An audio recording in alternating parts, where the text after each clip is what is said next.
আসসালামু আলাইকুম প্রিয় শিক্ষার্থীরা, কালেক্টরেট স্কুল অ্যান্ড কলেজে ডিজিটাল প্ল্যাটফর্ম অনলাইন ক্লাসে তোমাদেরকে আন্তরিক অভিনন্দন ও শুভেচ্ছা। প্রিয় শিক্ষার্থীরা, কেমন আছো? আশা করছি মহান রব্বুল আলামিনের অশেষ রহমতে পরিবারের সবাইকে নিয়ে তোমরা সুস্থ আছো, ঘরেই আছো এবং স্বাস্থ্যবিধি মেনে চলছ। প্রিয় শিক্ষার্থীরা, আমি বিশ্বাস করি যে তোমরা সময় নষ্ট না করে যথারীতি তোমাদের পড়াশোনার চর্চা তোমরা অব্যাহত রেখেছ। তবে বুঝতে পারছি একা একা পড়াশোনা করতে যেয়ে হয়তো কিছুটা সমস্যার সৃষ্টি হচ্ছে। তো ঘরে বসেই যেন তোমরা তোমাদের সমস্যার সমাধান করতে পারো, সহজেই পড়াগুলো তৈরি করে নিতে পারো, পিছিয়ে যেন না পড়ো, এই উপলব্ধি থেকে গণপ্রজাতন্ত্রী বাংলাদেশ সরকারের মাননীয় প্রধানমন্ত্রী তার নির্দেশে বাংলাদেশের অন্যান্য শিক্ষা প্রতিষ্ঠানের মতো আমাদের প্রতিষ্ঠানও সম্মানিত অধ্যক্ষ মহোদয়ের নির্দেশে ও অনুপ্রেরণায় তোমাদের জন্য অনলাইন ক্লাসের মাধ্যমে ধারাবাহিকভাবে ক্লাস চালু রাখা হয়েছে। তো সেই সুবাদে আমিও আজকে অর্থনীতি বিষয় নিয়ে তোমাদের সামনে উপস্থিত হয়েছি। তো প্রথমে বলে নিই শিক্ষার্থীরা, এইচএসসি পরীক্ষার্থী এবং একাদশ শ্রেণীর মানবিক ও ব্যবসায় শিক্ষা শাখার সকল অর্থনীতির ছাত্রছাত্রীদেরকে আমি আহ্বান জানাচ্ছি যে তোমরা ক্লাসটা মনোযোগ দিয়ে দেখবে, শুনবে এবং বুঝবে। নিশ্চয়ই তোমরা উপকৃত হবে। তো একাদশ শ্রেণীর শিক্ষার্থী, তোমাদের উদ্দেশ্যে বলছি, করোনা মহামারীর এই ক্রান্তিকালীন সময়ে যেহেতু তোমরা একাদশ শ্রেণীর বার্ষিক পরীক্ষাটায় অংশগ্রহণ করতে পারোনি, অর্থাৎ বর্তমান পরিস্থিতিতে আমাদের এই বার্ষিক পরীক্ষাটা নেওয়া সম্ভব হয়নি, কিন্তু স্বাভাবিক নিয়মে এই জুন মাসে দ্বিতীয় বর্ষের ক্লাস শুরু হয়ে যায়।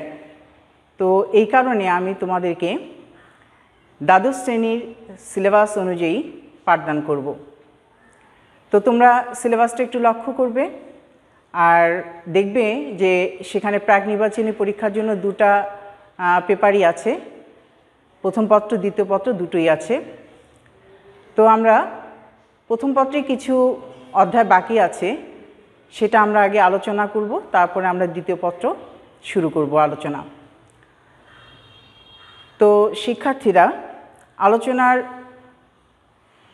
মূল বিষয়ে যাওয়ার আগে আমি খুব সহজ এবং ছোট্ট কিছু প্রশ্ন তোমাদেরকে করব। মনে করো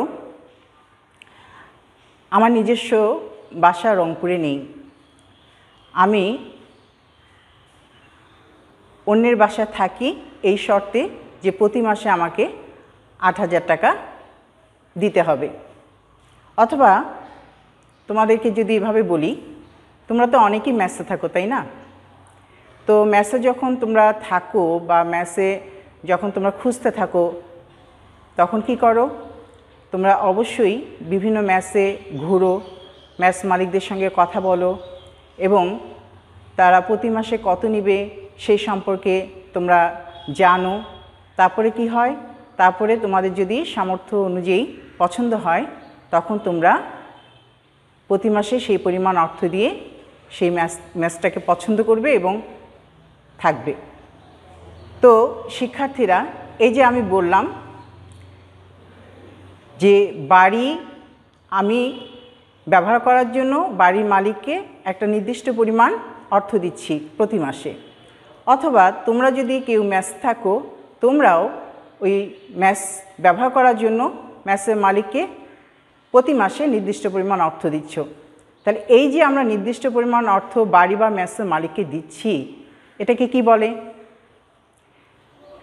নিশ্চয়ই তোমরা বলছো ভাড়া। হ্যাঁ শিক্ষার্থীরা, ভাড়া তো বলেই, আর কিছু কি বলা যায়? কি বলতে পারছো না? একটু সহজ করে দিই। আচ্ছা, মনে করো আমার একটা নিজস্ব বাড়ি আছে, জমিও আছে। তাহলে এই যে বাড়ি এবং জমি এটা আমি ব্যবহার করি, ফলে কি করতে হয়, আমাকে প্রতি বছর সরকারকে একটা নির্দিষ্ট পরিমাণ অর্থ দিতে হয়। এখন বলো তো, এই যে সরকারকে প্রতি বছর আমি একটা নির্দিষ্ট পরিমাণ অর্থ দিচ্ছি, এটাকে কি বলে? হ্যাঁ শিক্ষার্থীরা, তোমরা ধরতে পেরেছো, তোমরা বলছো ট্যাক্স। হ্যাঁ, ট্যাক্স অর্থাৎ খাজনা। আমরা বাড়ি, গাড়ি, জমি, দোকানপাট ইত্যাদি ব্যবহার করার জন্য ওই সমস্ত উপাদানের মালিককে যে পরিমাণ অর্থটা দিয়ে থাকি, সাধারণ কথায় একে খাজনা বলে। তাহলে শিক্ষার্থীরা, আজকে আমাদের আলোচ্য বিষয় খাজনা। তোমরা প্রথম পত্রের 8ম অধ্যায়টা লক্ষ্য করবে, সেখানে কিন্তু খাজনা সম্পর্কে বলা আছে। তো এই খাজনাটা কি, সেটা নিয়ে আমরা বিশদ আলোচনা করব। তো আমরা পেয়ে গেলাম আজকের আলোচ্য বিষয়। তাহলে কি পেলাম আমরা? আজকে আলোচ্য বিষয় কি? খাজনা। আজকে আলোচ্য বিষয় খাজনা। কত নাম্বার অধ্যায়? 8ম।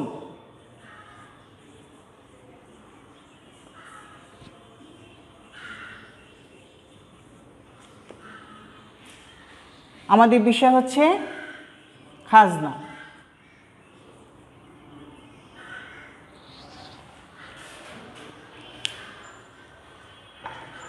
তো শিক্ষার্থীরা, খাজনা শব্দটার সঙ্গে তোমরা অত্যন্ত পরিচিত। তোমরা আগে থেকে জানো যে উৎপাদন কাজে 4টে উপকরণ ব্যবহার করা হয়: ভূমি, শ্রম, মূলধন, সংগঠন। তো ভূমির পারিশ্রমিকটাই খাজনা, তাই না? তাহলে এই যে আমরা সাধারণ কথায় একটা খাজনা সম্পর্কে আমরা একটা ধারণা যে নিলাম, এই যে কিছু প্রশ্ন জিজ্ঞাসা করলাম, এক্ষুনি যে কথাটা বললাম, তাতে আমরা সাধারণ একটা ধারণা পাই। কিন্তু অর্থনীতিতে খাজনা এতটা সংকীর্ণ অর্থে প্রকাশ পায় না। খাজনা একটু ব্যাপক অর্থে প্রকাশিত হয় অর্থনীতিতে। তো এই খাজনা সম্পর্কে বিভিন্ন অর্থনীতিবিদ বিভিন্ন মন্তব্য বা বলতে পারি তাদের যে মতামত, সেটা ব্যক্ত করেন। তো তাদের মতামতের ভিত্তিতে আমরা দুটা দৃষ্টিকোণের আলোকে এই খাজনাটাকে ব্যাখ্যা করতে পারি। প্রথমত ক্লাসিক্যাল মতবাদ, দ্বিতীয়ত আধুনিক মতবাদ। তাহলে দুটা দৃষ্টিকোণ কি কি বললাম? একটা হচ্ছে ক্লাসিক্যাল মতবাদ আর একটা হচ্ছে আধুনিক মতবাদ। তো প্রথমে আসো শিক্ষার্থী, আমরা জেনে নেই ক্লাসিক্যাল ধারণা অনুযায়ী খাজনাটা কি, খাজনা বলতে আমরা কি বুঝি। ক্লাসিক্যাল মতবাদ অনুসারে খাজনা বলতে বোঝায় অস্থিতিস্থাপক যোগান বিশিষ্ট প্রাকৃতিক সম্পদ ব্যবহারের জন্য তার মালিককে যে পরিমাণ অর্থ প্রদান করা হয় তাকে বলা হয় খাজনা। আমি আবার বলছি, অস্থিতিস্থাপক যোগান বিশিষ্ট প্রাকৃতিক সম্পদ ব্যবহার করার জন্য ওই সমস্ত উপাদানের মালিককে যে অর্থটা প্রদান করা হয় তাকে বলা হচ্ছে খাজনা। তো প্রাকৃতিক সম্পদ কি সেটা তো তোমরা সবাই জানো, যে আমাদের প্রকৃতিতে যা কিছু আছে, যেমন ভূমি হতে পারে, মৎস্য সম্পদ হতে পারে, খনিজ সম্পদ হতে পারে। তাহলে এগুলো হচ্ছে প্রকৃতির দান। তো প্রকৃতির দান বলে এগুলোর যোগান কিন্তু অত্যন্ত অপ্রতুল। আমাদের চাহিদার তুলনায় এদের যোগানটা অত্যন্ত সীমিত। তো সীমিত যোগান হওয়ার কারণে চাহিদাটা যখন অধিক থাকে তখন ওই সমস্ত উপকরণ অতিরিক্ত আয় সৃষ্টি করতে পারে। ফলে আমাদেরকে কি করতে হয়, আমরা যখন ওই উপাদানগুলো ব্যবহার করি তার মালিককে অর্থ দিতে হয় বা পারিশ্রমিক দিতে হয়, যাকে বলা হচ্ছে ক্লাসিক্যাল ধারণা অনুযায়ী খাজনা। তো শিক্ষার্থী, ক্লাসিক্যাল অর্থনীতিবিদদের মধ্যে আমরা এখন দেখব অধ্যাপক মার্শাল, ডেভিড রিকার্ডো, জর্জ স্টিগনেস, ওনারা কি বলেছেন খাজনা সম্পর্কে, ওনারা কি ধারণা দেন। তো প্রথমে আমরা বোর্ডের দিকে একটু তাকাই। প্রথমে দেখছি আলফ্রেড মার্শাল, তিনি বলছেন ভূমি ও অন্যান্য প্রাকৃতিক সম্পদের মালিকানা থেকে প্রাপ্ত আয়কে খাজনা বলে। আবার বলছি, অধ্যাপক মার্শাল তিনি কি বলছেন, যে ভূমি অন্যান্য প্রাকৃতিক সম্পদের মালিকানা থেকে প্রাপ্ত আয়কে খাজনা বলে। অর্থাৎ ভূমি ছাড়াও অন্যান্য যে প্রাকৃতিক সম্পদগুলো আছে, এই সম্পদগুলো থেকে যে আয়টা সৃষ্টি হয়, তার মালিকানা থেকে মালিক যে আয়টা সৃষ্টি করেন সেটাই হচ্ছে খাজনা। নতুবা এভাবে বলা যায় প্রকৃতির মুক্ত দান থেকে প্রাপ্ত আয় খাজনা। প্রকৃতির মুক্ত দান থেকে প্রাপ্ত আয় খাজনা। খাজনা সম্পর্কে মার্শাল যে বক্তব্য দেন, যা বক্তব্যটা আমরা দেখতে পাই, সেখানে আমরা দেখি যে তিনি খাজনার সঙ্গে যে জমিটা অত্যন্ত সম্পর্কিত সেই জিনিসটা তিনি ব্যক্ত করেন, যে খাজনা আর জমিটা অত্যন্ত সম্পর্কিত একটা বিষয়। সেক্ষেত্রে খাজনা বলতে মূলত ভূমি ব্যবহারের মূল্যকেই বোঝায়। কি বললাম? সেক্ষেত্রে খাজনা বলতে মূলত ভূমি ব্যবহারের মূল্যকে বোঝায়। তো তাহলে আমরা অধ্যাপক মার্শালের মতামত অনুযায়ী কি জানলাম? যে ভূমি ও অন্যান্য প্রাকৃতিক সম্পদ ব্যবহার করার জন্য তার মালিককে যে অর্থটা প্রদান করা হয় সেটি হচ্ছে খাজনা। এবার আসি ডেভিড রিকার্ডো, তিনি কি বলেন? ডেভিড রিকার্ডো তিনি বলছেন, জমির আদি ও অবিনশ্বর শক্তি অর্থাৎ অক্ষয় শক্তি ব্যবহারের জন্য জমির উৎপাদনে যে অংশ জমির মালিককে দেওয়া হয় তাকে খাজনা বলে। আবার বলছি, জমির আদি ও অবিনশ্বর শক্তি ব্যবহারের জন্য জমির উৎপাদনে যে অংশ কাকে দেওয়া হয়, জমির মালিককে দেওয়া হয় তাকে খাজনা বলে। এখানে লক্ষ্য করো, জমির আদি অর্থাৎ জমি হচ্ছে একটা মৌলিক উপাদান। জমি সৃষ্টিলগ্ন থেকে আছে, অতি প্রাচীন। এই জমিটা যেহেতু অতি প্রাচীন, সৃষ্টিলগ্ন থেকে আছে, মৌলিক, জমিটা কিন্তু মানুষ সৃষ্টি করতে পারে না। এটা আল্লাহর দান, বিধাতার দান। এবং এর বলা হচ্ছে যে অবিনশ্বর শক্তি, তার জমির একটা বিশেষ গুণ আছে। সেটা কি গুণ? যে জমিটা শস্য উৎপাদন করতে পারে, তার একটা উর্বরা শক্তি আছে, উৎপাদিকা শক্তি আছে। সেই উৎপাদিকা শক্তিটার কোনো ক্ষয় নেই, অবিনশ্বর, কোনো ধ্বংস নাই, ক্ষয় নাই। এই কারণে যখন জমির মালিক যদি নিজে জমি ব্যবহার না করে, অন্য কাউকে জমিটা ব্যবহার করার জন্য দেওয়া হয়, তখন এই ব্যবহারকারী যে পণ্যটা বা দ্রব্যটা উৎপাদন করে সেই দ্রব্যের একটা অংশ জমির মালিককে প্রদান করে। যে পরিমাণ অংশ প্রদান করে তাকেই বলা হচ্ছে খাজনা। তাহলে এখানে আমরা ডেভিড রিকার্ডোর সংজ্ঞাটা আরেকটু দেখি। জমির আদি অবিনশ্বর শক্তি ব্যবহারের জন্য জমির উৎপাদনে যে অংশ জমির মালিককে দেওয়া হয় তাকে খাজনা বলে। তাহলে নিশ্চয়ই বুঝতে পেরেছ ডেভিড রিকার্ডো কি বলেছেন, যে এর একটা জমির একটা নিজস্ব কি আছে, ক্ষমতা আছে। কি ক্ষমতা? যে জমি উর্বরতা শক্তি, এটা শস্য উৎপাদন করতে পারে। যেহেতু শস্য উৎপাদন করতে পারে এবং এটা প্রকৃতির দান, জমিটা হচ্ছে প্রকৃতির দান, কাজেই এই জমি থেকে সৃষ্ট আয়টাই হচ্ছে খাজনা। আর যে ব্যবহার করবে মালিককে অবশ্যই তার উৎপাদনে একটা অংশ প্রদান করবে এই গুণটার জন্য, যাকে আমরা বলছি অর্থনীতিতে খাজনা, বিশুদ্ধ খাজনা। এরপরে দেখি জর্জ স্টিগলার। জর্জ স্টিগলার তিনি কি বলেন? উপাদানের সুযোগ ব্যয় অতিরিক্ত আয়কে খাজনা বলে। উপাদানের সুযোগ ব্যয় অতিরিক্ত আয়কে খাজনা বলে। শিক্ষার্থী, তোমরা সুযোগ ব্যয় কী সেটা আগে পড়েছ, তোমরা প্রথম অধ্যায়ে পড়েছো সুযোগ ব্যয় কী। তো আমি আরেকটু মনে করিয়ে দিতে চাই যে মনে করে একটা নির্দিষ্ট জমি, এই নির্দিষ্ট জমিটার বিকল্প ব্যবহার আছে, যে জমিটাকে আমরা বিভিন্নভাবে ব্যবহার করতে পারি। তবে একটা নির্দিষ্ট সময়ে একটা জমিকে আমরা একাধিক দ্রব্য উৎপাদনের কাজে ব্যবহার করতে পারি না। যখন যে কোনো একটা দ্রব্য উৎপাদনের জন্য সেটা আমরা নির্বাচন করব, তখন পরবর্তী অন্য দ্রব্যটা আমাদেরকে কি করতে হবে? আমাদের ওই পছন্দটা ত্যাগ করতে হবে। তাহলে যে দ্রব্যের উৎপাদনটা আমরা পরিহার করলাম, সেই পরিহারকৃত দ্রব্যের সুযোগ ব্যয় হচ্ছে বিবেচ্য, যেটা বিবেচ্য, এই বিবেচ্য দ্রব্যটির সুযোগ ব্যয় হচ্ছে পরিহারকৃত দ্রব্যের ব্যয়। আবার বলছি যে বিবেচ্য দ্রব্যটির সুযোগ ব্যয় হচ্ছে যেটা পরিহার করছি তার ব্যয়। অর্থাৎ এখানে উদাহরণ হিসেবে আমরা বলতে পারি যে মনে করি ওই জমিতে ধান, গম, পাট, আখ ইত্যাদি উৎপাদন করা যায়। তো এখানে আমি বিবেচনা করছি যে গম এবং ধান এই দুটা বেশি পছন্দ। তো বাজার আমার তো উৎপাদন করতে গেলে বিভিন্ন বিষয় আমাদেরকে বিবেচনা করতে হয়, উপকরণের দাম, আবহাওয়া, বর্তমান বাজার মূল্যটা কেমন, মুনাফা আসবে কি না ইত্যাদি বিষয়গুলো আমাদেরকে বিবেচনা করতে হয়। সেই বিবেচনা করে আমাদেরকে নির্বাচন করতে হয় কোনটা দ্রব্য যদি আমি নির্বাচন করলে আমি অধিক আয় অর্জন করতে পারবো। সেক্ষেত্রে ধরে নিই, একটু দেখো, সেক্ষেত্রে ধরে নিই যে 25 মণ ওই জমিতে 25 মণ গম অথবা 20 মণ ধান উৎপাদন করা যায়, কিন্তু একটা নির্দিষ্ট সময়ে দুটা দ্রব্যই একসঙ্গে আমরা উৎপাদন করতে পারি না। এক্ষেত্রে যদি 20 মণ ধানের জন্য জমিটা পছন্দ করা হয়, নির্বাচন করা হয়, তখন কিন্তু এই 25 মণ গমটা আর উৎপাদন করা সম্ভব হবে না। তাহলে এক্ষেত্রে কোনটাকে আমরা পরিহার করছি? 25 মণ গমটা। তাহলে এখানে 20 মণ ধানের সুযোগ ব্যয় হচ্ছে 25 মণ গম। তাহলে এখন ধরি 25 মণ গমের দাম, মানে প্রতি মণ গমের দাম হচ্ছে তোমার 200 টাকা। যদি 200 টাকা হয় তাহলে মোট আয় কত আসে? এখান থেকে মোট আয় আসে দেখবে 5000 টাকা। আর যদি প্রতি মণ ধানের মূল্য 300 টাকা হয়, প্রতি মণ ধানের মূল্য কত? 300 টাকা হয়, তাহলে 20 দিয়ে 300কে গুণ করলে কত হয়? 6000 টাকা।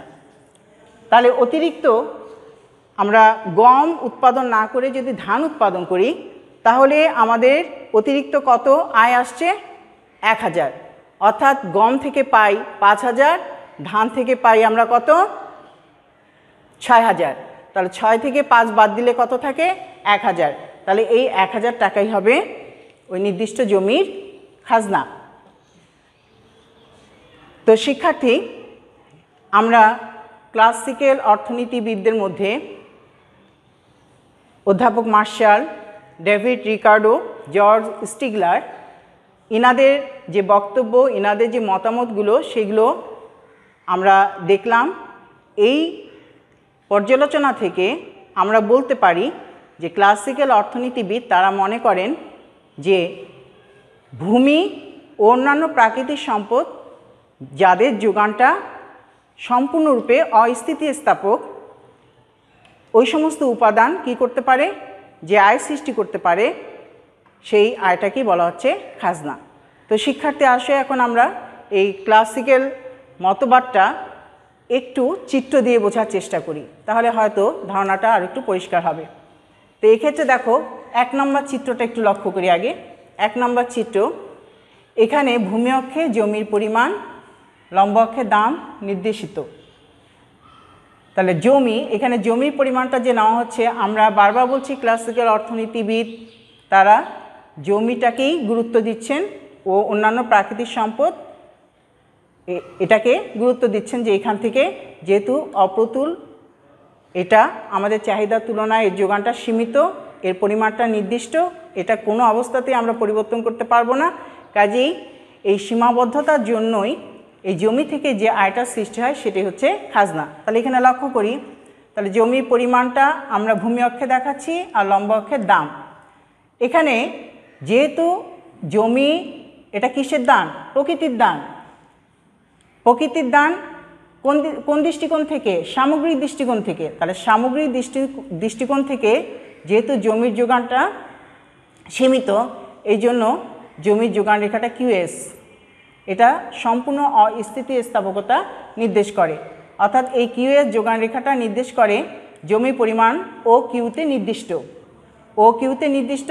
অতএব রেখাটা কেমন হচ্ছে? ও কিউএস রেখাটা ভূমি অক্ষের উপর লম্ব বা লম্ব অক্ষের সমান্তরাল। এখন আমরা জানি পূর্ণ প্রতিযোগিতামূলক বাজারে দ্রব্যের মূল্য কিভাবে নির্ধারিত হয়? চাহিদা যোগানের সমতা দ্বারা। তো এই ক্ষেত্রে ও কিউ জমির চাহিদা কি পরিমাণ সেটা আমরা ডিডি রেখা দ্বারা প্রকাশ করছি। তাহলে এই ক্ষেত্রে ডিডি চাহিদা রেখাটা নির্দেশ করে জমির চাহিদা। তাহলে ডিডি চাহিদা রেখাটা জমির যোগান রেখা কিউএসকে কোন বিন্দুতে ছেদ করে? দেখো একটা বিন্দুর নাম দেই ই। তাহলে ই বিন্দুতে ছেদ করে। তাহলে ই বিন্দু হচ্ছে ভারসাম্য বিন্দু। তাহলে ই বিন্দু অনুযায়ী ও কিউ পরিমাণ জমির দাম কত আসছে? ওপি। তাহলে এই ক্ষেত্রে ও কিউ পরিমাণ জমি কি পরিমাণ আয় করতে পারে? ও কিউ ই পি পরিমাণ। তো যেহেতু এটা প্রকৃতির দান, এই জমিটা প্রকৃতির দান, মানুষ সৃষ্টি করতে পারে না, পরিবর্তন করতে পারে না, ফলে কি হয়? এর কোনো উৎপাদন খরচ হয় না, যোগান দাম নেই। যেহেতু যোগান দাম নাই, সেই জন্য এই জমিটা, নির্দিষ্ট পরিমাণ জমিটা যতটুকু আয় করতে পারে তার সম্পূর্ণটাই হচ্ছে খাজনা। অর্থাৎ এটাকে বলা হচ্ছে প্রকৃত আয়। যা আমরা অধ্যাপক মার্শালের সংজ্ঞা থেকে দেখতে পাই। অধ্যাপক মার্শালের সংজ্ঞা আমরা বলেছিলাম যে তিনি বলছেন ভূমি ও অন্যান্য প্রাকৃতিক সম্পদের মালিকানা থেকে প্রাপ্ত আয়কে খাজনা বলে। পাশাপাশি আমি এটাও বলেছি প্রকৃতির মুক্ত দান থেকে প্রাপ্ত আয় খাজনা। আমি আবার বলেছি যে মার্শাল মনে করেন যে আসলে খাজনাটা জমির সঙ্গে সম্পর্কিত, ফলে যে খাজনা বলতে মূলত ভূমির মূল্যকেই বোঝায়। তাহলে এখানে ভূমির মূল্য কত? ওপি। মোট মূল্য কত? O Q E P. তাহলে এটাই হচ্ছে খাজনা, এই সম্পূর্ণ আয়টাই হচ্ছে খাজনা। শিক্ষার্থী, আমরা এখন 2 নম্বর চিত্রটা একটু লক্ষ্য করি। এখানে দেখো, এখানেও আমরা ভূমি বা অন্যান্য যে প্রাকৃতিক সম্পদের সীমাবদ্ধতা সেটা এখানে আমরা নির্দেশ করেছি ও কিউ, মানে ভূমি অক্ষে, যার নাম দেওয়া হয়েছে ও এল। এখানে কিউ ছিল জন্য চেঞ্জ করে এখানে ও এল। তাহলে আমরা দেখতে পাচ্ছি দ্বিতীয় চিত্রে জমির পরিমাণ কত? ও এল। আর এখানে জমির পরিমাণ নির্দিষ্ট কতটুকু আছে? এখানে নাম বিন্দুটা দিই এস। কতটুকু আছে? ও এস পরিমাণ জমির পরিমাণ আছে, ও এস পরিমাণ। আর এখানে আরেকটা বিন্দু আমাদের নিতে হবে, নাম দিই L1। তাহলে একটু লক্ষ্য করি, সম্পূর্ণ অস্থিতিস্থাপক যোগান বিশিষ্ট রেখা কোনটা? সম্পূর্ণ অস্থিতিস্থাপক যোগান বিশিষ্ট রেখা এখানে SS। এটা কি নির্দেশ করে? জমির যোগান নির্দেশ করে, জমির যোগানের পরিমাণটা নির্দেশ করে। আমরা এখানে লক্ষ্য করছি যে এই জমিটা থেকে কি পরিমাণ খাজনার সৃষ্টি হয়, কেন সৃষ্টি হয় সেটা দেখানোর জন্য অবশ্যই আমাদের দাম নির্ধারণের জন্য আরেকটা রেখা লাগবে, আরেকটা উপাদান লাগবে, সেটা হচ্ছে জমির চাহিদা। তাহলে এক্ষেত্রে D1, D2, D3, D4 এই রেখাগুলো জমির চাহিদা নির্দেশ করে। তো শিক্ষার্থী, প্রথমে লক্ষ্য করো D1 চাহিদা রেখাটাকে। তাহলে জমির পরিমাণ আছে নির্দিষ্ট ওএস, এটা হচ্ছে সামগ্রিক দৃষ্টিকোণ থেকে জমির যোগান সীমিত। এই সীমিত জমির যোগানকে দেখানো হচ্ছে ভূমি অক্ষে ওএস দ্বারা। তাহলে ওএস এই পরিমাণ জমি নির্দিষ্ট আছে, স্থির আছে। কিন্তু এই জমির চাহিদা যদি D1 হয়, তাহলে এখানে লক্ষ্য করো কতটুকু চাহিদা হচ্ছে? ও L1, এতটুকু চাহিদা হচ্ছে ও থেকে L1 পর্যন্ত। কিন্তু জমি আছে কতটুকু? ও এস এই পরিমাণ। তাহলে এইখানে L1 থেকে এস এতটুকু জমি কি থাকবে? অব্যবহৃত থাকবে, এতটুকু জমি ব্যবহার হবে না। যেহেতু এতটুকু জমি ব্যবহার হবে না, ফলে এখানে যদি ব্যবহার না হয়, কোনো দ্রব্য উৎপাদন না হয়, তাহলে কি খাজনা সৃষ্টি হবে? নিশ্চয়ই না। তাই এই পরিমাণ অব্যবহৃত জমি জন্য কোনো খাজনা দিতে হয় না। আবার একটু লক্ষ্য করো, যোগান সীমিত থেকে যদি মনে করি জনসংখ্যা বাড়তে থাকে, যত সময় যায় ততই জনসংখ্যাটা দিন দিন বৃদ্ধি পেতে থাকে। তো এই বর্ধিত জনগোষ্ঠীর জন্য নিশ্চয়ই কি দরকার? খাদ্য শস্যের যে উৎপাদন সেটা বৃদ্ধি করা দরকার। অর্থাৎ জনসংখ্যা বাড়লে খাদ্যের চাহিদা বাড়বে, এটাই স্বাভাবিক। তো মনে করি জনসংখ্যা বেড়ে জমিটার চাহিদার সৃষ্টি হলো যে পরিমাণ, সেটা D2 রেখা নির্দেশ করছে। কোন রেখা নির্দেশ করছে? D2 রেখা। তাহলে এক্ষেত্রে D2 রেখা এস রেখাকে ছেদ করে। তাহলে আমরা বলতে পারছি জমির যোগান যতটুকু, চাহিদাও ততটুকু। ফলে এই জমিটা অতিরিক্ত কোনো চাহিদার সৃষ্টি হচ্ছে না বলে অতিরিক্ত কোনো আয়ও সৃষ্টি করতে পারছে না। যেহেতু অতিরিক্ত আয় সৃষ্টি হচ্ছে না, ফলে দেখা যাচ্ছে এক্ষেত্রেও কী হচ্ছে? যেহেতু জমির চাহিদা জমির যোগানটা সমান হচ্ছে, অতএব খাজনাটা শূন্য, এখানেও খাজনা পাওয়া যাচ্ছে না। কিন্তু চাহিদাটা যদি বেড়ে হয় D3, চাহিদা বেড়ে যদি হয় D3, জমির যোগান নির্দিষ্ট ওএস পরিমাণ, আমরা এটাকে কোনো অবস্থাতেই পরিবর্তন করতে পারবো না। ফলে কি হচ্ছে? এই D3 রেখাটা যোগান রেখাকে কোন বিন্দুতে ছেদ করে? বিন্দুর একটা নাম দেই, মনে করি এ বিন্দুতে ছেদ করে। তাহলে এ বিন্দু ভারসাম্য বিন্দু। তাহলে এ বিন্দু অনুযায়ী আমরা জমির দামটা কত পাচ্ছি? OR1। তাহলে এই OS পরিমাণ জমি কি পরিমাণ আয় সৃষ্টি করতে পারছে? OSAR1 পরিমাণ। তাহলে আমরা বলতে পারি এক্ষেত্রে জমির চাহিদাটা যদি বৃদ্ধি পেয়ে D3 হয়, সেক্ষেত্রে জমির যে মানে অর্জিত আয়টা সেটা সৃষ্টি হচ্ছে OSAR1 পরিমাণ। আরেকটু দেখি, জমির চাহিদা যদি এর চেয়েও বাড়ে, জনসংখ্যা বৃদ্ধি পাওয়ার কারণে বর্ধিত জনগোষ্ঠী খাদ্যের চাহিদা পূরণের জন্য যদি জমির চাহিদাটা কি হবে? আরও সৃষ্টি হবে, জমির চাহিদাটা আরও দিন দিন বৃদ্ধি পেতে থাকবে। কিন্তু জমির যোগান তো নির্দিষ্ট, জমির যোগানের কোনো পরিবর্তন সম্ভব নয়। ফলে দেখা যায় চাহিদা বৃদ্ধি পেলে চাহিদা রেখা D4, চাহিদা রেখাটা D3 থেকে উপরে অবস্থান করবে এবং অপরিবর্তিত যোগান রেখা বা সম্পূর্ণ অস্থিতিস্থাপক যোগান রেখা SS-কে B বিন্দুতে ছেদ করবে। ফলে নতুন আরেকটা ভারসাম্য বিন্দু B পাওয়া গেল। তাহলে চাহিদা যোগানের সমতার ভিত্তিতে নতুন ভারসাম্য বিন্দু অনুসারে তাহলে কি পাচ্ছি আমরা? আরেকটা নতুন দাম পাচ্ছি। তাহলে কতটুকু? OR2। তাহলে এক্ষেত্রে আমরা দেখছি যে চাহিদা বেড়ে যদি D4 হয়, তাহলে ওই OS পরিমাণ জমি কি করতে পারে? OSBR2 পরিমাণ আয় সৃষ্টি করতে পারে।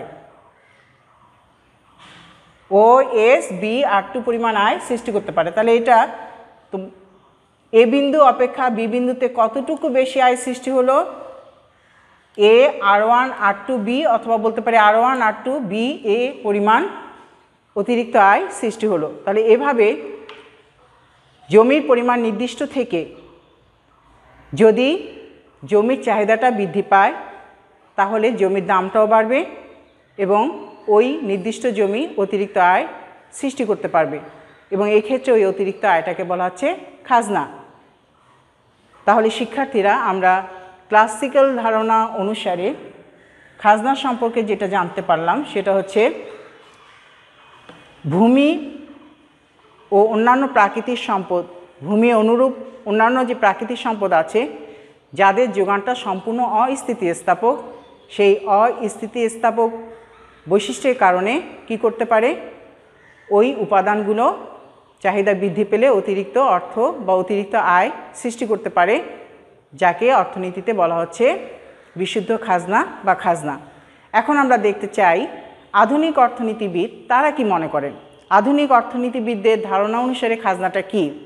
আধুনিক অর্থনীতিবিদ তারা মনে করেন যে খাজনাটা শুধু ভূমির জন্য সৃষ্টি হয় না, অন্যান্য উপাদানের কারণেও খাজনা সৃষ্টি হতে পারে। অর্থাৎ তারা মনে করেন ভূমি বা অন্যান্য প্রাকৃতিক সম্পদ ছাড়াও উৎপাদন কাজে কিন্তু আরও অন্যান্য উৎপাদনশীল উপকরণগুলো ব্যবহৃত হয়। সেই উৎপাদনশীল উপকরণগুলো যখন তাদের চাহিদার তুলনায় যোগানটা কম থাকে, ওই উপকরণগুলো কি করতে পারে? তার ন্যূনতম যোগান দাম থেকে অতিরিক্ত আয় সৃষ্টি করতে পারে, ফলে খাজনার সৃষ্টি হয়। তাহলে আমরা কি বললাম? আমি কি বুঝলাম? যে আমরা বুঝলাম যে আধুনিক ধারণা অনুযায়ী ক্লাসিক্যাল মতবাদে আমরা দেখেছি ভূমি এবং প্রাকৃতিক সম্পদ এটা হচ্ছে প্রকৃতির দান, এর যোগান নির্দিষ্ট এবং এই নির্দিষ্ট যোগান বলেই সেখান থেকে আমরা এর যে ব্যবহার করি তার মালিককে, ওই সমস্ত উপাদানের মালিককে একটা নির্দিষ্ট পরিমাণ অর্থ প্রদান করতে হয়, যাকে বলা হচ্ছে খাজনা। কিন্তু আমরা আধুনিক ধারণা অনুযায়ী আবার দেখতে পাচ্ছি যে তারা বলছেন শুধু ভূমি থেকেই খাজনার সৃষ্টি হয় না, অন্যান্য উপাদান থেকেও খাজনার সৃষ্টি হতে পারে। তো আমরা জানি উৎপাদন কাজে 4টে উপকরণ ব্যবহৃত হয়: ভূমি, শ্রম, মূলধন, সংগঠন। তাহলে এখানে ভূমি বাদ দিলে কি কি থাকে? শ্রম, মূলধন, সংগঠন। তাহলে শ্রম, মূলধন, সংগঠন এই উপকরণগুলো তো দেখা যায় স্বল্পকালে এদের চাহিদাটা কি থাকে? বেশি থাকে, যোগান অপেক্ষা চাহিদাটা বেশি থাকে, ফলে ওই উপাদানগুলো কিন্তু অতিরিক্ত আয় সৃষ্টি করতে পারে। তাহলে আধুনিক ধারণা অনুযায়ী খাজনা বলতে বোঝায় কোনো একটা উৎপাদনশীল উপকরণ তার যোগানটা যদি চাহিদা অপেক্ষা কম হয়, তাহলে ওই উপাদানটার যে ন্যূনতম যোগান দাম, সেই ন্যূনতম যোগান দাম অপেক্ষা যদি সে অতিরিক্ত আয় সৃষ্টি করতে পারে, সে অতিরিক্ত আয়টাই হচ্ছে খাজনা। তো শিক্ষার্থী, আমরা আধুনিক অর্থনীতিবিদদের মধ্যে এখানে আধুনিক অর্থনীতিবিদ ফিশার, ডনবুশ, স্যামুয়েলসন তাদের একটা উক্তি তুলে ধরার চেষ্টা করছি। আধুনিক ধারণা অনুযায়ী খাজনা কি, তাদের বক্তব্য থেকে আমরা সেটা একটু স্পষ্ট হতে চাই। অর্থনীতিবিদ ফিশার, ডনবুশ, স্যামুয়েলসন তারা বলেন যে একটি উপকরণ সর্বনিম্ন যে মূল্য পেলে নির্দিষ্ট পরিমাণ সেবা যোগান দিতে সম্মত ছিল তার চেয়ে বেশি মূল্য প্রদত্ত হলে সে খাজনা অর্জন করে। আবার বলছি, অর্থনীতিবিদ ফিশার, ডনবুশ, স্যামুয়েলসন তারা বলেন যে একটি উপকরণ সর্বনিম্ন যে মূল্য পেলে নির্দিষ্ট পরিমাণ সেবা যোগান দিতে সম্মত ছিল তার চেয়ে বেশি মূল্য প্রদত্ত হলে সেই মূল্যটাকে, অতিরিক্ত যে মূল্যটা দেওয়া হচ্ছে সেই অতিরিক্ত মূল্যটাকে বলা হচ্ছে খাজনা, অর্থাৎ ওই উপকরণটা তখন খাজনা অর্জন করে। তো শিক্ষার্থী, আমরা এই বক্তব্যটা, এই উক্তিটা একটু উদাহরণ দিয়ে বোঝার চেষ্টা করি। তোমরা তো ক্রিকেট খেলা পছন্দ করো, তোমরা তো ক্রিকেট খেলা অবশ্যই দেখো।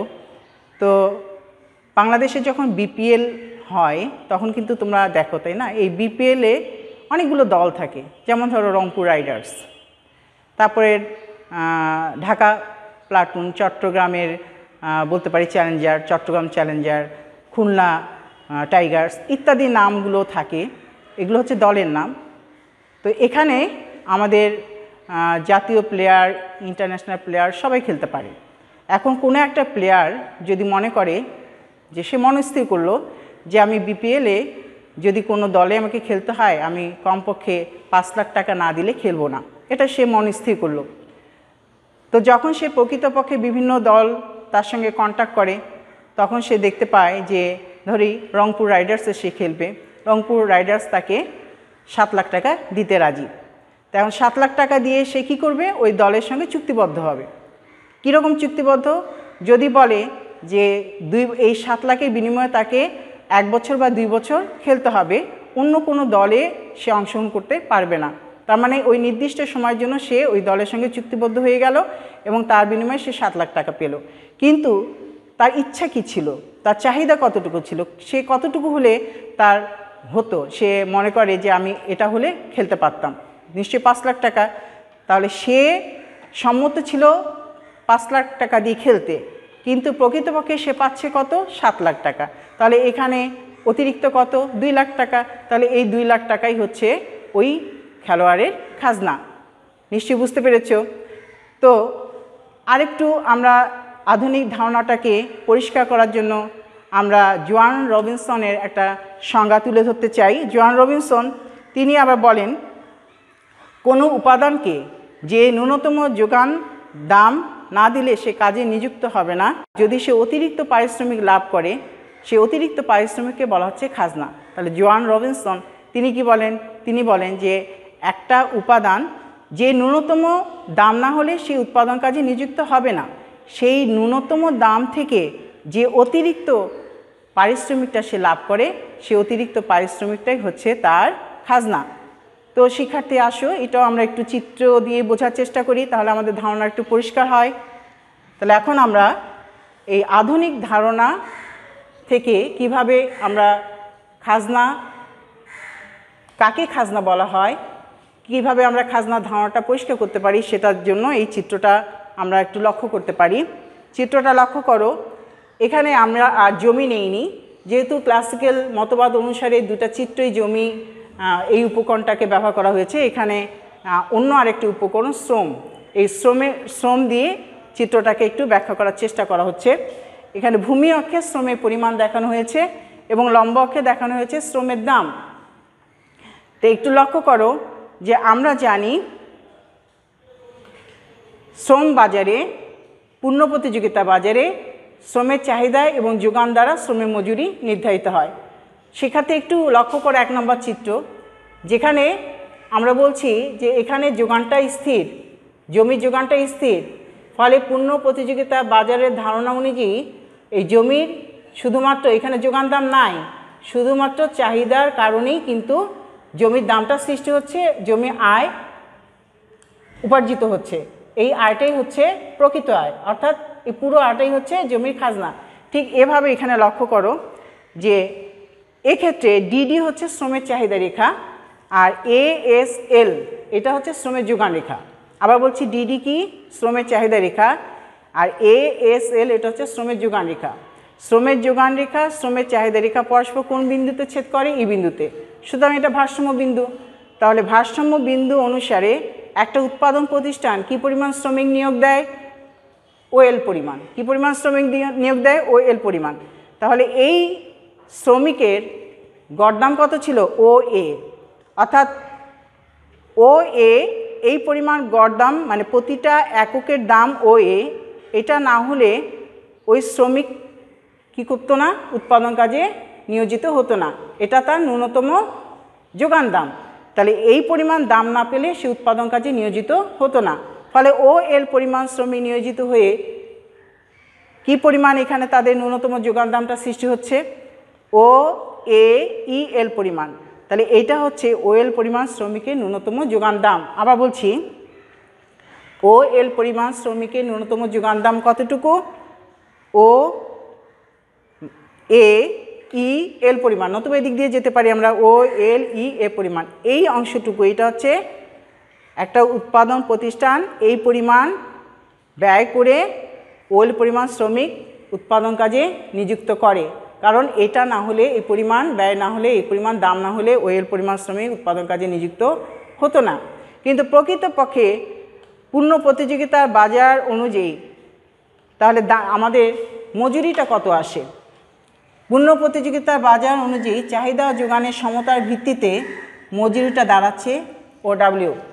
মজুরি দাঁড়াচ্ছে OW। তাহলে এখানে লক্ষ্য করো, ওএল পরিমাণ শ্রমিক কি পরিমাণ আয় সৃষ্টি করতে পারে? ওএল পরিমাণ শ্রমিক উৎপাদন কাজে নিয়োজিত হয়ে OLEW পরিমাণ আয় সৃষ্টি করতে পারে।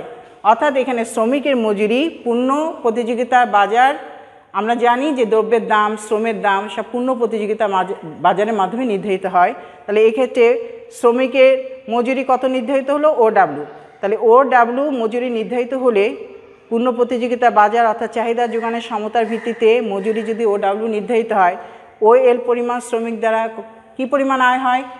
OLEW পরিমাণ আয় হয়। তার মানে উৎপাদন প্রতিষ্ঠান OL পরিমাণ শ্রমিক নিয়োগ করে OLEW পরিমাণ কি করতে পারে? আয় সৃষ্টি করতে পারে। কিন্তু সে কতটুকু ব্যয় দিচ্ছে? সে কতটুকু ব্যয় করছে? সে ব্যয় করছে ওএল পরিমাণ শ্রমিকের জন্য OLEA পরিমাণ। তাহলে এখানে অতিরিক্ত কতটুকু থাকলো? AEW পরিমাণ বা AWE পরিমাণ। এই যে অতিরিক্ত মজুরিটা, এই অতিরিক্ত শ্রমের দামটা, এটা ওএল পরিমাণ শ্রমিকের অতিরিক্ত মজুরি, অর্থাৎ ওএল পরিমাণ শ্রমিকের এটা কি? খাজনা। কাজে এই ক্ষেত্রে আমরা আবার দেখতে পাচ্ছি যা উৎপাদকের কি আয়, সেটাই হচ্ছে উপকরণের খাজনা। আবার বলছি, এক্ষেত্রে আমরা লক্ষ্য করলাম যা উৎপাদকের আয় সেটাই কতটুকু আয়? উদ্বৃত্ত আয়। যা উৎপাদকের দ্রব্য বাজারে সাধারণত উৎপাদকের যে উদ্বৃত্ত আয় সেটাই হচ্ছে নির্দিষ্ট উপকরণের খাজনা। সেটাই হচ্ছে নির্দিষ্ট উপকরণের খাজনা। তো শিক্ষার্থী, তোমাদের কাছে একটু খটকা লাগতে পারে যে আমরা এতক্ষণ দেখলাম যোগান রেখা এখানে ভূমি অক্ষের উপর লম্ব বা লম্ব অক্ষের সমান্তরাল, কিন্তু এখানে যোগান রেখাটা এরকম হলো কেন? তো এখানে আমরা শ্রম একটা উপকরণ নিয়েছি। এই শ্রম উপকরণটা এটা স্বল্পকালে এর যোগানটা সীমিত হলেও দীর্ঘকালে কিন্তু এর যোগানটা বাড়ানো যেতে পারে। একটা নির্দিষ্ট সময় পর এর যোগানটা বাড়ানো যেতে পারে। অর্থাৎ আমরা এই শ্রম মূলধন সংগঠন এই উপকরণের পরিমাণগুলো কিছুটা কম বেশি করতে পারি। সেজন্য এই শ্রম মূলধন সংগঠন এই উপকরণগুলোর যে যোগান রেখাটা এটা সম্পূর্ণ অস্থিতিস্থাপক হবে এমনটা এই শর্তটা এখানে কার্যকর হয় না। ফলে একটু কি হয়? এটা কি হচ্ছে? কম ঢাল সম্পূর্ণ একটা রেখা। এটা যেমন অধিক খাড়া অর্থাৎ স্টিপার, আর এটা ফ্ল্যাটেন অর্থাৎ ASL এই রেখার ঢালটা হচ্ছে একটু কম। ফলে কি হচ্ছে? আমরা এটাকে বলতে পারি না যে এটা সম্পূর্ণ অস্থিতিস্থাপক। এটা কিন্তু সম্পূর্ণ অস্থিতিস্থাপক নয়, তার চেয়ে কম। তাহলে আমরা দেখতে পাচ্ছি এই ক্ষেত্রে এটা কোন সময়ে, যে স্বল্পকালীন সময়ে উৎপাদনের অন্যান্য উপকরণগুলোর যোগানটা যদি চাহিদার তুলনায় কম থাকে তখন ওই উপকরণগুলো তার ন্যূনতম যোগান দাম থেকে অতিরিক্ত যে আয় সৃষ্টি করতে পারে বা অতিরিক্ত যে পারিশ্রমিক লাভ করে সেটা হচ্ছে খাজনা। তাহলে শিক্ষার্থী, আমরা দুই ধরনের ধারণার আলোকে অর্থনীতিতে খাজনা বলতে কী বোঝায় সেটা ব্যাখ্যা করার চেষ্টা করলাম। একটা হচ্ছে ক্লাসিক্যাল অর্থনীতিবিদদের মতবাদ, আরেকটা হচ্ছে আধুনিক অর্থনীতিবিদদের মতবাদ। তাহলে দুই ধরনের মতবাদ থেকে আমরা যতটুকু বুঝতে পারলাম সেক্ষেত্রে আমরা দুটা বিষয় উপলব্ধি করতে পারি। প্রথমত, যে ক্লাসিক্যাল ধারণা অনুযায়ী আমরা দেখলাম খাজনাটা হচ্ছে উদ্বৃত্ত। যখন ভূমি বা অন্যান্য প্রাকৃতিক সম্পদ ব্যবহার করা হয় যার যোগানটা থাকে সম্পূর্ণ স্থিতিস্থাপক, তখন কি হয়, ওই উপাদানগুলো ব্যবহার করার জন্য তার মালিককে যে অর্থ প্রদান করা হয় তাকে বলা হচ্ছে খাজনা। অন্যদিকে আধুনিক ধারণা অনুযায়ী আমরা কি দেখলাম, যে শুধু ভূমি নয়, বরং ভূমি ছাড়া অন্যান্য যে উপকরণগুলো উৎপাদন কাজে ব্যবহার করা হয়, অন্যান্য যে উৎপাদনশীল উপকরণগুলো আছে, সেই উৎপাদনশীল উপকরণগুলোর যোগানটা যদি তার চাহিদা তুলনায় কম থাকে, তখন ওই উপাদানগুলো কি করতে পারে, তার একটা ন্যূনতম যোগান দাম অপেক্ষা অতিরিক্ত আয় সৃষ্টি করতে পারে, যে অতিরিক্ত আয়টাকে বলা হচ্ছে খাজনা। তাহলে শিক্ষার্থীরা, আমরা নিশ্চয়ই অর্থনীতিতে খাজনা বলতে কি বুঝি এই ধারণাটা আমরা একটু পরিষ্কারভাবে গ্রহণ করতে পারলাম। আমি তোমরা যে বুঝেছ কি বুঝো নাই সেটা তো আমি এখন বুঝতে পারছি না, তবে আমার বিশ্বাস যে চিত্র এবং বিভিন্ন অর্থনীতিবিদদের বক্তব্য অনুযায়ী আমি সহজভাবে তোমাদের কাছে উপস্থাপন করার চেষ্টা করেছি এবং আশা রাখি যে তোমরা নিশ্চয়ই বুঝতে পেরেছ। তারপরে যদি সমস্যা হয় অবশ্যই আমাকে বলবে, আমি সমাধানের চেষ্টা করব। তো শিক্ষার্থীরা, আজকের এই আলোচনা থেকে আমরা অর্থনীতিতে খাজনা বলতে কি বোঝায় যেটা ধারণা নিলাম, যে আমরা এক কথায় বলতে পারি না যে অর্থনীতিতে খাজনা বলতে আমরা যেটা বুঝি সেটা কোনো সাধারণ কথায় আমরা ব্যাখ্যা করতে পারি না। এটা একটু ব্যাপক অর্থেই ব্যবহৃত হয়, অর্থাৎ দুইটা ধারণা আলোকেই আমাদেরকে ব্যাখ্যা করতে হবে। তো এখন আমি যে বিষয়টা নিয়ে আলোচনা করতে চাই সেটা হচ্ছে খাজনা কেন দেওয়া হয়। তো ইতিমধ্যে আমাদের যে আলোচনা, সেই আলোচনার মধ্যে কিন্তু আমরা কারণগুলো দেখেছি। এখন শুধু সেই কারণগুলোকে আমরা আলাদাভাবে চিহ্নিত করব। তো প্রিয় শিক্ষার্থী, এখন আমাদের আলোচ্য বিষয় কি, আমরা এখন কি নিয়ে আলোচনা করব, যে এই যে খাজনার কথা বললাম আমরা, খাজনাটা কি, অর্থনীতিতে খাজনা বলতে কি বোঝায়, তো এই খাজনাটা আসলে কেন দেওয়া হয়, খাজনা কেন সৃষ্টি হয়, সেটা নিয়ে এখন আমরা একটু আলোকপাত করব। তো আমরা কিছু পয়েন্ট আমাদের ক্লাসিক্যাল অর্থনীতিবিদদের ধারণা, আধুনিক অর্থনীতিবিদদের ধারণা, এই ধারণা থেকে আমরা কিছু পয়েন্ট চিহ্নিত করতে পারি যার কারণে খাজনাটা সৃষ্টি হয়। প্রথমত আমরা বলতে পারি অস্থিতিস্থাপক যোগান।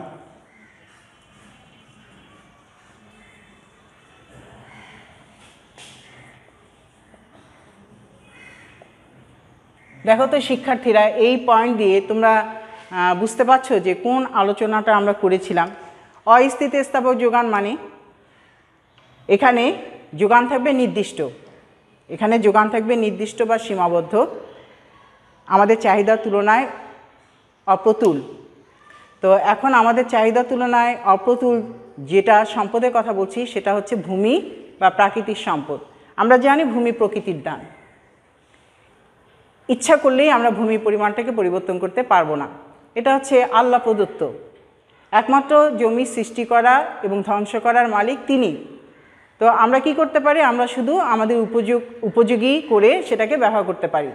এই উপযোগী করে ব্যবহার করতে যে দেখা যায় যে মানুষের যত চাহিদা, সেই চাহিদা অনুযায়ী এর পরিমাণটা যথেষ্ট নয়, অত্যন্ত অপ্রতুল বা সীমাবদ্ধ।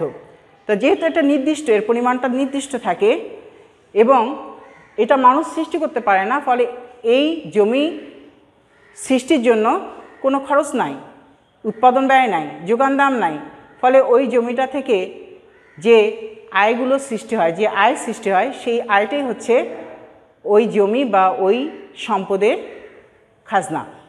প্রাকৃতিক সম্পদ ভূমি ছাড়াও অন্যান্য আছে, একটু আগেই বলেছি, খনিজ সম্পদও হতে পারে, মৎস্য সম্পদও হতে পারে। এক কথা, ভূমি অনুরূপ যত প্রাকৃতিক সম্পদ আছে সেগুলোর যোগান সীমিত থাকে এবং এদের কোনো যোগান দাম থাকে না, বিধায় ওই নির্দিষ্ট পরিমাণ সম্পদ থেকে যে আয় অর্জিত হয় সেটাই হচ্ছে খাজনা। সেটাই হচ্ছে কি খাজনা, যেটা আমরা 2 নম্বর চিত্র দিয়ে বুঝেছি।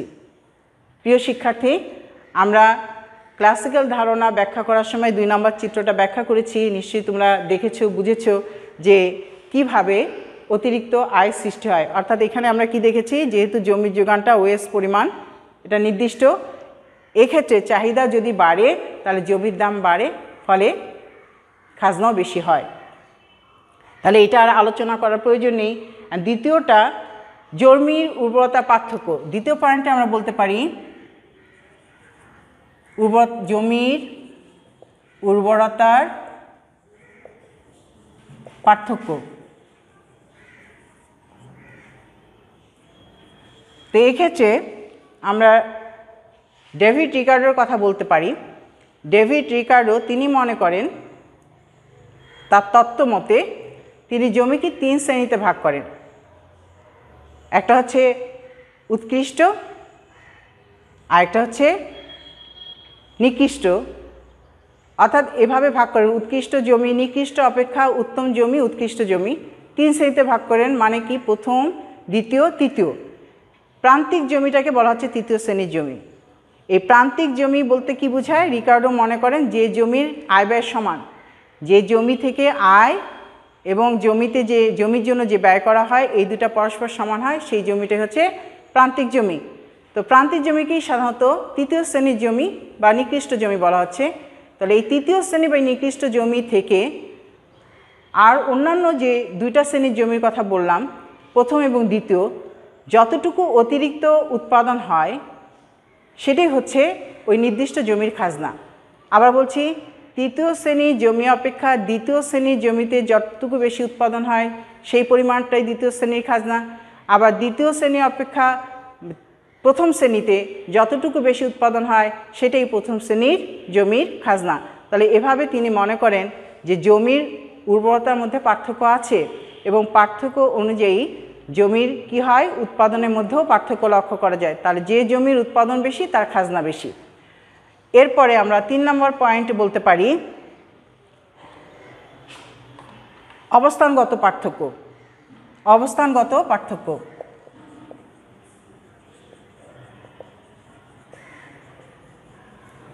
অর্থাৎ অবস্থানগত কারণেও কিন্তু খাজনা কম বেশি হতে পারে, জমির দাম কম বেশি হতে পারে। সেটা কেমন করে? মনে করি ঢাকা একটা বিভাগ, রংপুর একটা বিভাগ, কোনখানে কাজের সুযোগ বেশি, কোন জায়গায় শিল্প কারখানা বা চাকরির সুযোগ বা কর্মক্ষেত্রটা বেশি? নিশ্চয়ই তোমরা বলবে ঢাকা। তাহলে ঢাকা যেহেতু রাজধানী, তো ঢাকা শহরে যে জমির দাম সেটা রংপুর শহরের চেয়ে রংপুর বিভাগে যে বেশি হবে কি না? নিশ্চয়ই বেশি হবে। নতুবা এইভাবে বলি, রংপুর শহর এলাকায় জমির যে দাম সেটা রংপুর থেকে একটু যদি আমরা ভিতরের দিকে যাই সেখানে কি একই হবে? নিশ্চয়ই না। তাহলে শহরে যেহেতু সুযোগ সুবিধা বেশি, শহরে বিভিন্ন ধরনের সুযোগ সুবিধা বেশি থাকার কারণে শহরের জমির দামটা বেশি হয়, আর একটু শহর থেকে ভিতরে গেলে জমির দামটা কম হয়। ঠিক একইভাবে গ্রাম অঞ্চলে তুমি যদি যাও তাহলে দেখবে হাট বা বাজার যে জায়গায় সেই এলাকার জমির দামটা হাট নাই যে জায়গায় তার চেয়ে বেশি হয়ে থাকে। তাহলে এভাবে দেখা যায় অবস্থাগত কারণে কি হয়, জমির চাহিদাটা বৃদ্ধি পেলে জমির দামটা বেড়ে যায়, ফলে অতিরিক্ত আয় সৃষ্টি হয়, যাকে অর্থনীতিতে বলা হচ্ছে খাজনা। এরপরে আমরা আলোচনা করতে পারি জমির বিকল্প ব্যবহার, মানে পয়েন্ট আমরা আরেকটা নির্ধারণ করতে পারি, সেটা হচ্ছে জমির বিকল্প ব্যবহার।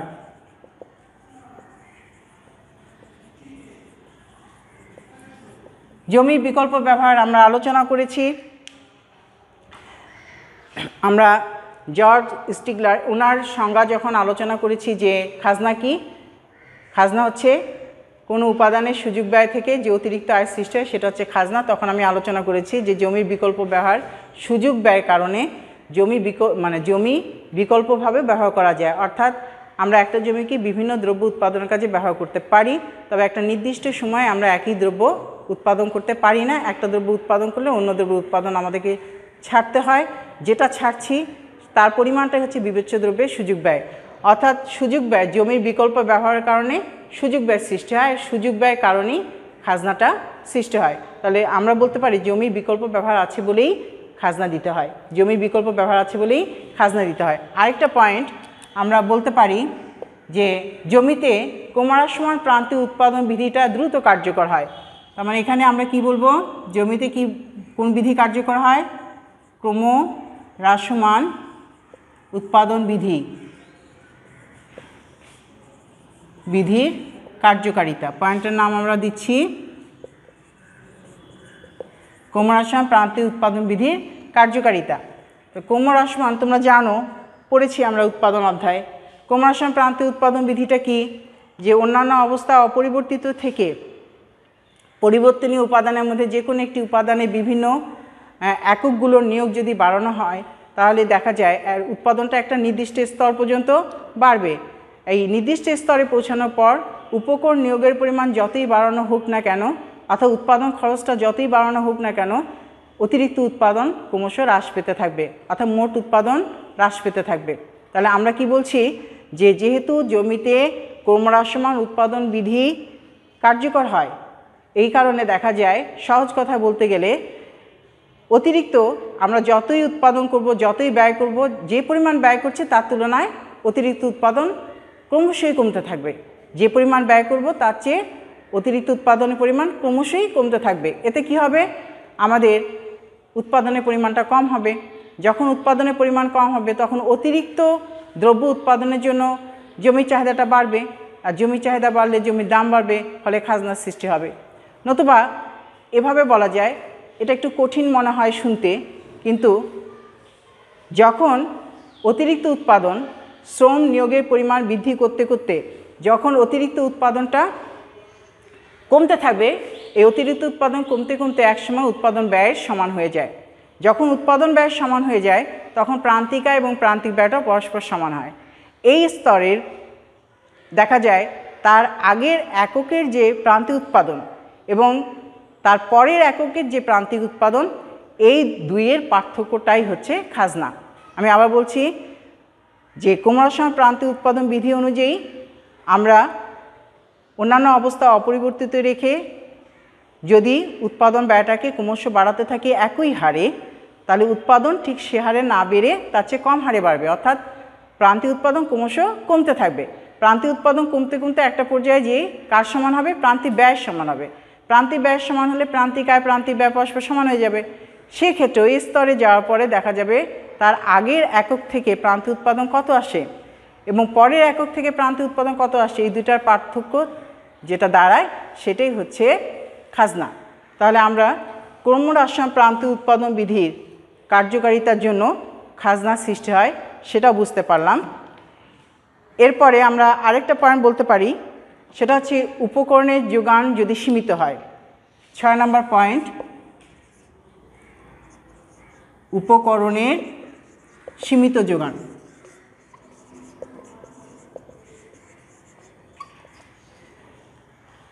আমরা আধুনিক ধারণা অনুযায়ী দেখলাম যে স্বল্পকালে কি থাকে, মনুষ্য সৃষ্ট উপাদান, যেমন ধরো বিল্ডিং হতে পারে, দোকানপাট হতে পারে, গাড়ি যন্ত্রপাতি ইত্যাদি হতে পারে, নতুবা শ্রম মূলধন, এগুলো কি হয়, স্বল্পকালে এদের যোগানটা স্বল্প হয়, সীমিত হয়। তাহলে যখন এদের চাহিদাটা বেশি থাকবে যোগান অপেক্ষা, তখন অবশ্যই ওই উপকরণগুলো, একটু আগেই বলছি, তার ন্যূনতম যোগান দাম অপেক্ষা অতিরিক্ত পারিশ্রমিক লাভ করতে পারে বা অতিরিক্ত আয় সৃষ্টি করতে পারে, যেটাকে অর্থনীতিতে বলা হচ্ছে খাজনা। সুতরাং এই কারণেও খাজনাটা দিতে হয় বা এই কারণেও খাজনাটা সৃষ্টি হয়। তাহলে প্রিয় শিক্ষার্থীরা, আমরা আমাদের আজকে যে আলোচনা, সেই আলোচনা থেকে আমরা আরও একটা জিনিস সহজে চিহ্নিত করতে পারলাম, অর্থাৎ খাজনা কেন দেওয়া হয় তার কারণগুলো আমরা বের করতে পারলাম এবং কারণগুলো আমরা চিহ্নিত করতে পারলাম। যে আমরা আরেকবার একটু দেখে নেই যে অস্থিতিস্থাপক যোগানের কারণে খাজনা দিতে হয়, জমির উর্বরতার পার্থক্য আছে বলে খাজনা দিতে হয়, জমির অবস্থানগত পার্থক্য আছে বলে খাজনা দিতে হয়, জমির বিকল্প ব্যবহার আছে বলে খাজনা দিতে হয়, আর জমিতে ক্রমহ্রাসমান প্রান্তিক উৎপাদন বিধি এটা দ্রুত কার্যকর হয় ফলে খাজনা দিতে হয়, আর উপকরণের যোগানটা স্বল্পকালে সীমিত থাকলে সেক্ষেত্রেও খাজনার সৃষ্টি হয়। তাহলে আজকের আলোচনা নিশ্চয়ই তোমরা বুঝতে পেরেছ, এবং এই আলোচনা থেকে আমরা আজকে কি কি শিখলাম বা কোন কোন বিষয়গুলো সম্পর্কে আমাদের ধারণাটা একটু স্পষ্ট হলো, আমরা একটু এক নজর দেখে নিই। তোমরা একটু শিখন ফলের দিকে তাকাও যে আজকে আমরা প্রথমত কি পড়লাম, খাজনার ধারণা, যে অর্থনীতিতে খাজনা বলতে কি বোঝায়। সেখানে আমরা বলেছি যে খাজনাটা আসলে ব্যাপক একটা বিষয়, ব্যাপক একটা ধারণা। এটাকে আমরা দুটা দৃষ্টিকোণের আলোকে ব্যাখ্যা করতে পারি, ক্লাসিক্যাল মতবাদ, আধুনিক মতবাদ। এবং ক্লাসিক্যাল মতবাদ অনুসারে খাজনা কাকে বলে, আধুনিক মতবাদ অনুসারে খাজনা কাকে বলে, সে সম্পর্কেও আমরা জানলাম। তো নিশ্চয়ই এখন তোমরা সেটা আলাদা আলাদাভাবে ব্যাখ্যা করতে পারবে। এরপরে আমরা এই আলোচনা থেকে খাজনা কেন দেওয়া হয় সেই কারণগুলো চিহ্নিত করতে পারলাম। তো শিক্ষার্থীরা, আজকে আমাদের আলোচনা এ পর্যন্তই। তো আমরা আগামীতে যদি সুস্থ থাকি অবশ্যই আবারও তোমাদের সামনে ক্লাস নিয়ে উপস্থিত হব। তো তোমরা ভালো থাকো, সুস্থ থাকো। আল্লাহ হাফেজ।